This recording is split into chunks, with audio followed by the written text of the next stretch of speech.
The first recipe I'm gonna share with you today is called Caprese buttons. Now, I've got tons of cherry tomatoes in my garden.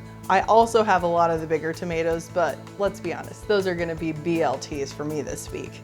With all these cherry tomatoes, I love to have tomatoes. When I'm making Caprese, I want it to be clean and look beautiful on a platter. So using the halved cherry tomatoes makes this really fun, and the button thing makes it super cute. So for your party, definitely something you want to have on the table. Fresh basil pesto. In Iowa, I like to use walnuts because pine nuts are really hard to find here, and if you do, you're probably going to have $50 worth of pine nuts in a very small serving of pesto. So English walnuts are going to be your first ingredient in the pesto. You've got fresh garlic, you've got lots of fresh basil, Parmesan cheese that you can grate yourself, or store-bought, already grated is just fine. Don't let anyone tell you otherwise. Quality olive oil and salt and pepper. That's all that's gonna take to make a nice basil pesto. You will definitely find that recipe on our site, so just go look around for it there. Now, to make the Caprese buttons, so you've got fresh mozzarella. I love to buy the little logs that are pre-sliced. Super easy, all right? First and foremost, we have to season our mozzarella. Okay, so I like to do a little crack, freshly ground black pepper and a little salt. You've got to season as you're cooking. You have to season as you go. Mozzarella, especially fresh, doesn't have a ton of flavor. And then the star of the show, the basil pesto. We're gonna put a little dollop on each.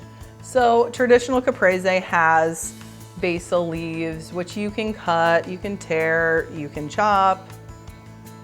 It ends up being just kind of a mess, fringy basil all over the place on the platter, or you get a big leaf that you're trying to eat. I think this method is faster, and you're able to assemble this ahead of time a little longer, just because the basil is not going to oxidize after you cut it, because it's already chopped and ready and surrounded by olive oil.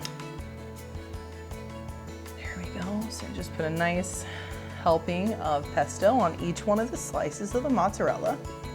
And then we're gonna add the half of the cherry tomatoes. These are sun sugar cherry tomatoes. Oh, they're so sweet and so cute.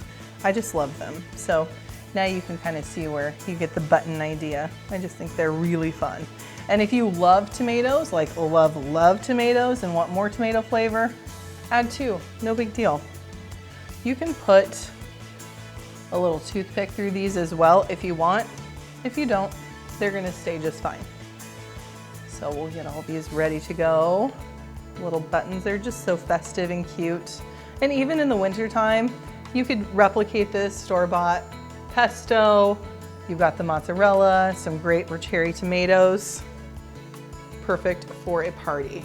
All right, now the crowning jewel, balsamic vinegar. You've gotta have good stuff. So earlier I actually bought balsamic. I didn't reduce it very much, but this was a very large container that I just boiled. Do not stand over it, because the fumes from that vinegar could make you fall over and lose your breath. But this is just reduced balsamic vinegar. If you don't mind and you want really full flavor, go ahead and use this. It's gonna be a lot stouter. This is just a drizzle, and this has a little bit of sugar in it. It's not advertised when I bought it, but it does drizzle out and look very nice. So all you're gonna do is kind of come over and just make a nice drizzle all over your Caprese buttons, just so everything is gonna have a little bit of that balsamic flavor on it. This drizzle got a little too chilled in the refrigerator, so make sure when you're doing your drizzle for parties to bring it out, let it get to room temperature beforehand.